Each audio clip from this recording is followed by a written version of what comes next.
Berjumpa lagi bersama saya Julia. Pada kesempatan hari ini saya akan berbincang-bincang sesuatu yang sangat sudah melegenda.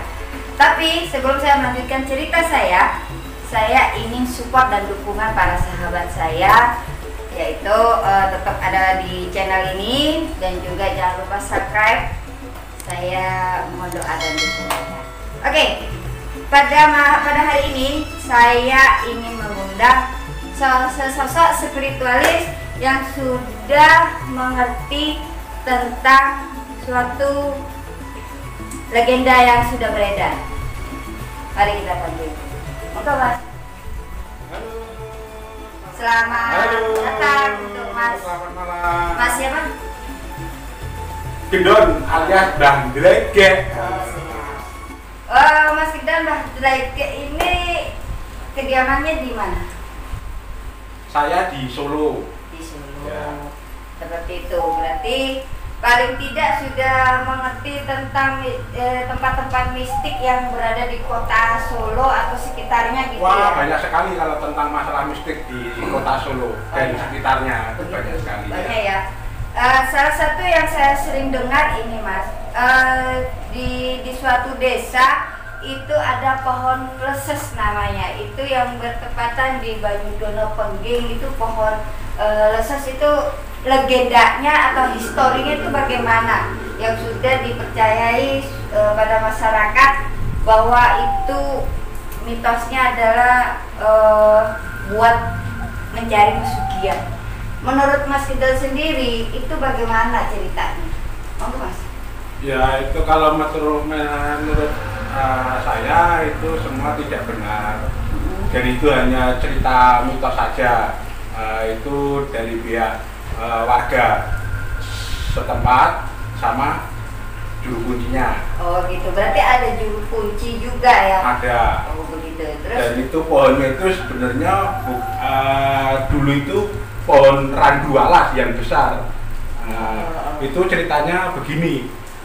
Ada seorang dari kota Semarang katanya ya. Itu dia itu entah mau jualan atau apa ke Solo, tapi belum nyampe Solo dia istirahat di pohon leses itu. Itu dulunya randu alas namanya. Ya.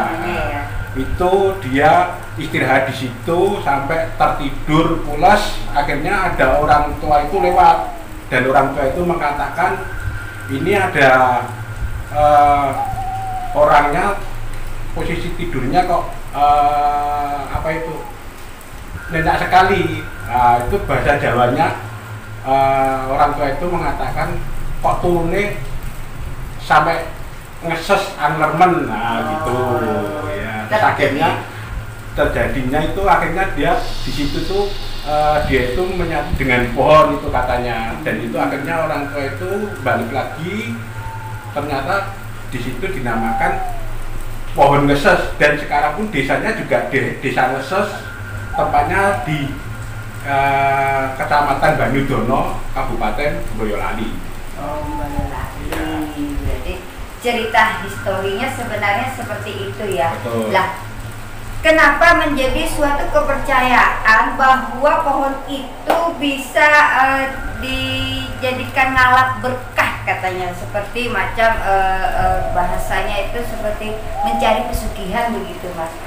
Awalnya gimana? Nah, itu gini ceritanya. Dulu ini menurut cerita dari orang desa Ngeses itu sendiri.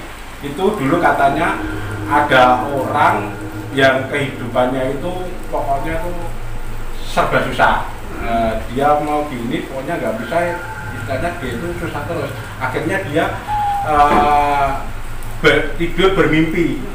Itu katanya dapat wangsit untuk mendatangi pohon ngeses itu, dan akhirnya dia entah itu meminta atau berdoa apa, saya juga nggak tahu pasnya.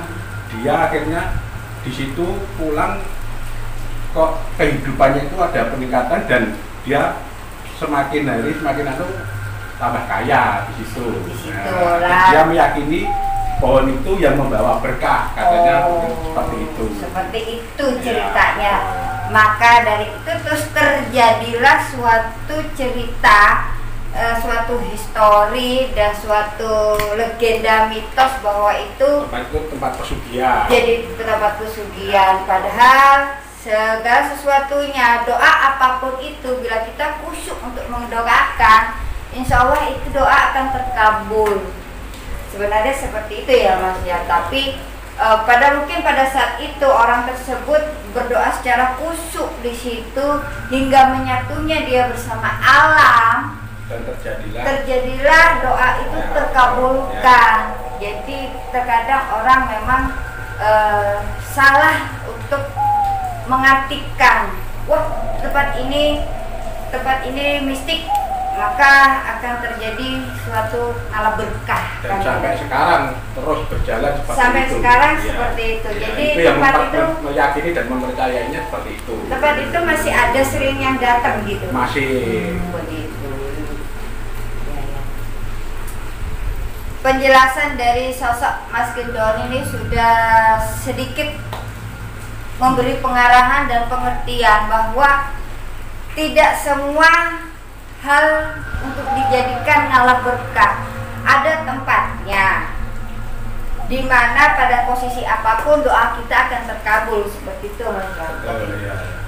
Esok kita akan berjumpa kembali lagi dalam menguak histori atau menguak mistik-mistik, tempat mistik-mistik yang ada di kota lainnya, begitu Mas ya? Ya, betul. Kita akan melakukan perjalanan spiritual dan melakukan perjalanan menguak misteri.